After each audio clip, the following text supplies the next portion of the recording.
नमस्कार दोस्तों, मैं हूं सुबीर और आप देख रहे हैं हमारे चैनल नॉलेजेस। हेलो फ्रेंड्स, आज हम आपसे एक ऐसे बुक के समरी शेयर करने जा रहे हैं जिसे आपको कभी पैसों की कमी होने का महसूस नहीं होने देगी।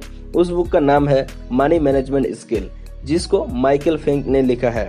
ये book the psychology of money से बहुत ही मिलते जुलते हैं। दोस्तों, आज हम इस वीडियो में जानेंगे मनी मैनेजमेंट कैसे सीखे। जैसे कि हम सभी जानते हैं, पैसे हम इंसान के लिए बहुत महत्वपूर्ण होते हैं और बिना पैसे के इंसान उनके जीवन में हर जरूरतें पूरे करना लगभग मुश्किल या नामुमकिन है। इसी तरह पैसा हमारे भविष्य को सुरक्षित करने का एक जरिया है, दूसरी तरफ हमारे वर्तमान के जरूरतें के पूरे करने का साधन भी है।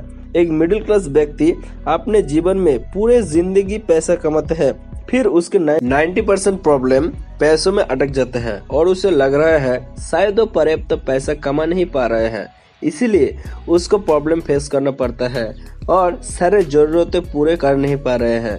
मगर प्रॉब्लम यहाँ पर पैसों में पर्याप्त कमाने के ऊपर नहीं है, बल्कि असली वजह तो ये है मनी मैनेजमेंट का होने का। मनी मैनेजमेंट का मतलब है पूरे के पूरे पैसा बचाना नहीं है। बहुत सारे लोग एक गलती करते हैं कि पूरे जिंदगी की सिर्फ यही सोच के आ रहे हैं खर्च को कैसे कम किया जाए।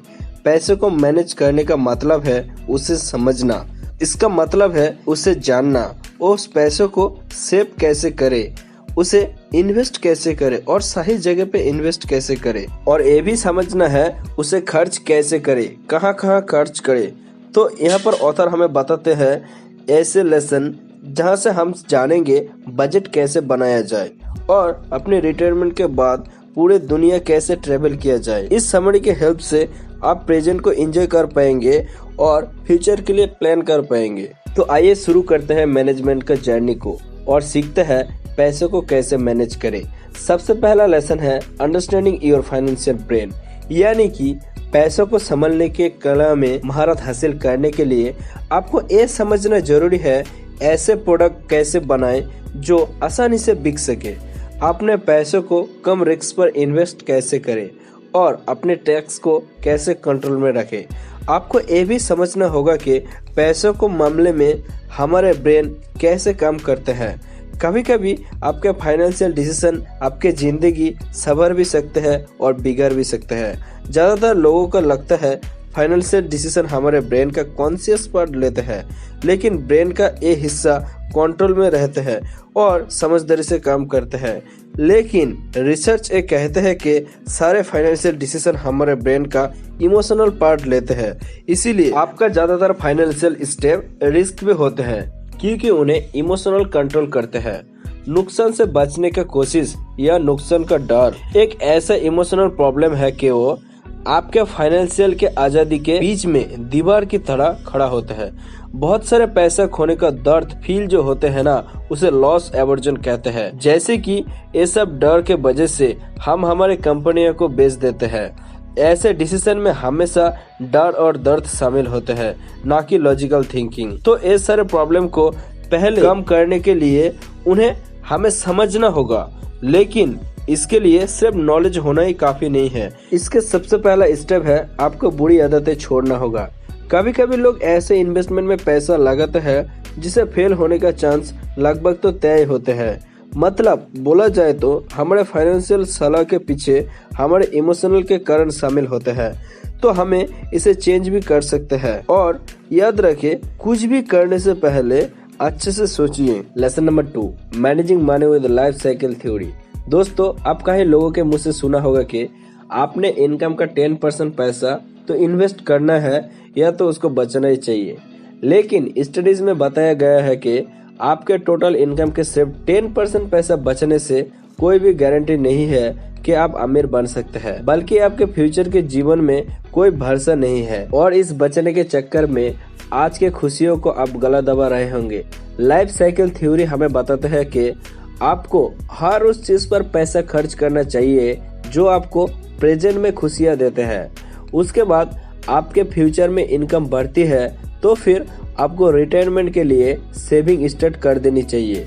याद रखें, सेविंग आपका लाइफ के पर्पस नहीं होने चाहिए। अगर आप फ्यूचर के लिए बहुत ज्यादा डरते हो तो ये याद रखें आप कभी भी खुश नहीं रह पाएंगे। पैसा आपको खुश रखने के लिए बनाया गया है, इसलिए बेहतर होगा कि आप इसे एंजॉय करें। स्टैंडर्ड रूल तो ये है, जब यंग है तो पैसा को कम बचाइए और जिंदगी का मजा लीजिए। लेकिन जैसे जैसे आपकी उम्र होने लगे और आप जैसे जैसे ज्यादा पैसे कमाने लगे तो आपने रिटायरमेंट का प्लान करने के बारे में सोचिए।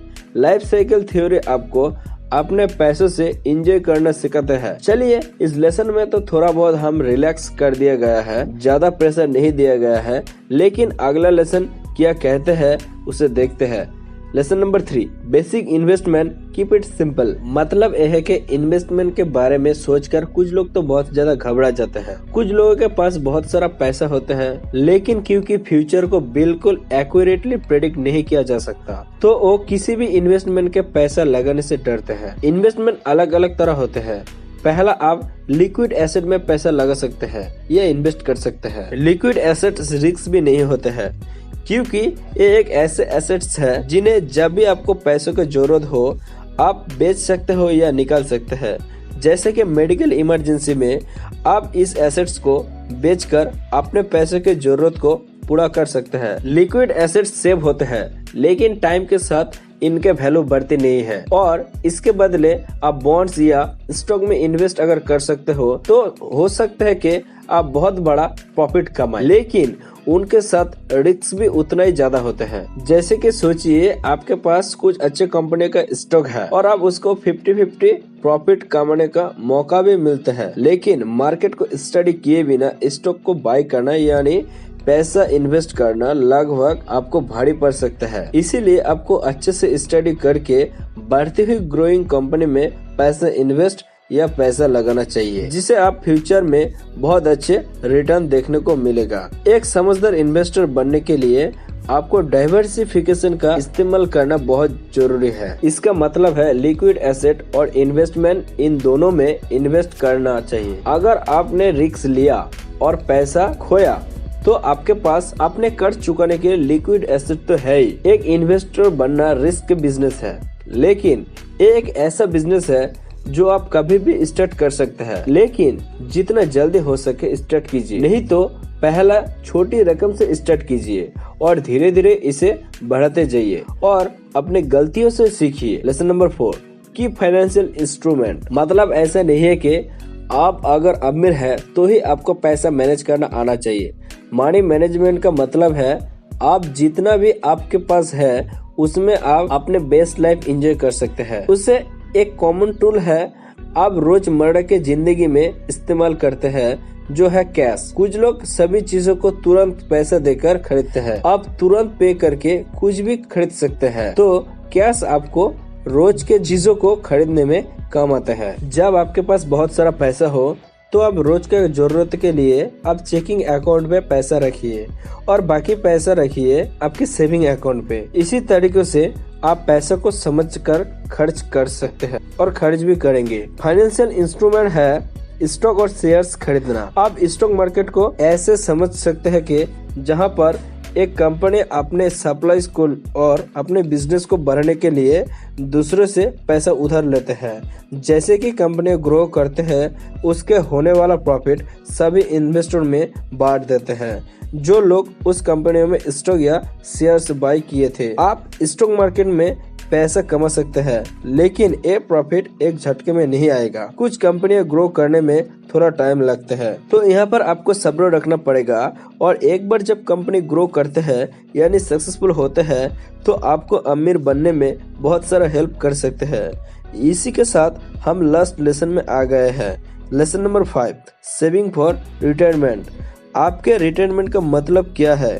ज्यादातर लोगों के लिए रिटायरमेंट का मतलब होता है बिना पैसे की चिंता किए दुनिया घूमना और जीवन का आनंद उठाना। रिटायरमेंट का सही मतलब जानने के लिए पहले तो आप ये जानिए कि आप इसके लिए प्रेजेंट में क्या क्या कर रहे हैं। जैसे कि आप सही अमाउंट क्या सेव कर रहे हैं, एक अच्छे जगह पे इन्वेस्ट कर रहे हैं। तो अगर आप नहीं सेव करते हैं तो आप सेव करें और अच्छी जगह पे इन्वेस्ट करें, तो आपका रिटायरमेंट बड़े मजेदार और सुरक्षित हो सकते हैं। लेकिन अगर आप फ्यूचर के लिए सेविंग नहीं किया है और आपने पैसे को गलत इन्वेस्टमेंट में गवा दिया है, तो हो सकता है आपके रिटायरमेंट का मतलब के आपके लिए बदल भी सकता है।